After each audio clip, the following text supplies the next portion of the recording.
एक गांव में एक आलसी आदमी रहता था। वह कुछ काम दाम तो करता नहीं था, बस दिन भर निठल्ला बैठकर सोचता रहता था कि किस तरह कुछ खाने पीने को मिल जाए। एक दिन वह यूं ही घूमते घूमते आम के एक बाग में पहुंच गया। वहां रसीले आमों से लदे कई पेड़ थे। रसीले आम देखकर उसके मुंह में पानी आ गया और आम तोड़ने के लिए वह पेड़ पर चढ़ गया। लेकिन जैसे ही वह पेड़ पर चढ़ा, बाग का मालिक वहां आ पहुंच गया। बाग के मालिक को देखकर आलसी आदमी डर गया और जैसे तैसे पेड़ से उतरकर वहां से भाग खड़ा हुआ। भागते भागते वह गांव में बाहर स्थित जंगल में जा पहुंचा। वह बुरी तरह से थक चुका था, इसलिए एक पेड़ के नीचे बैठकर सुस्ताने लगा। तभी उसकी नज़र एक लोमड़ी पर पड़ी। उस लोमड़ी की एक टांग टूटी हुई थी और वह लंगड़ा कर चल रही थी।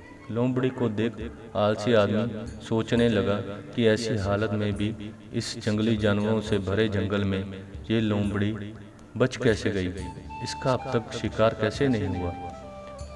इसी जिज्ञासा में वह एक पेड़ पर चढ़ गया और वहां बैठकर देखने लगा कि अब इस लोमड़ी के साथ आगे क्या होगा। कुछ ही पल बीते थे कि पूरा जंगल शेर की भयंकर दहाड़ से गूंज उठा, जिसे सुनकर सारे जानवर डरकर भागने लगे।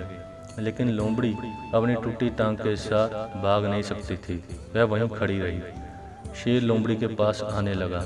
आलसी आदमी ने सोचा कि अब शेर लोमड़ी को मारकर खा जाएगा, लेकिन आगे जो हुआ वह कुछ अजीब था। शेर लोमड़ी के पास पहुंचकर खड़ा हो गया।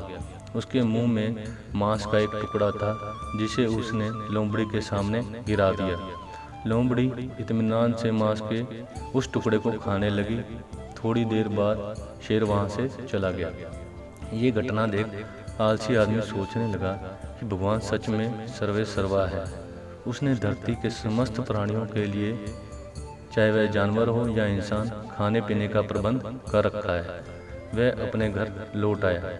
घर आकर वह 2-3 दिन बिस्तर पर लेटकर प्रतीक्षा करने लगा कि जैसे भगवान ने शेर के द्वारा लोमड़ी के लिए भोजन भिजवाया था, वैसे उसके लिए भी कोई ना कोई खाने पीने का सामान ले आएगा। लेकिन ऐसा कुछ नहीं हुआ। भूख से उसकी हालत और ख़राब होने लगी। आखिरकार उसे घर से बाहर निकलना ही पड़ा।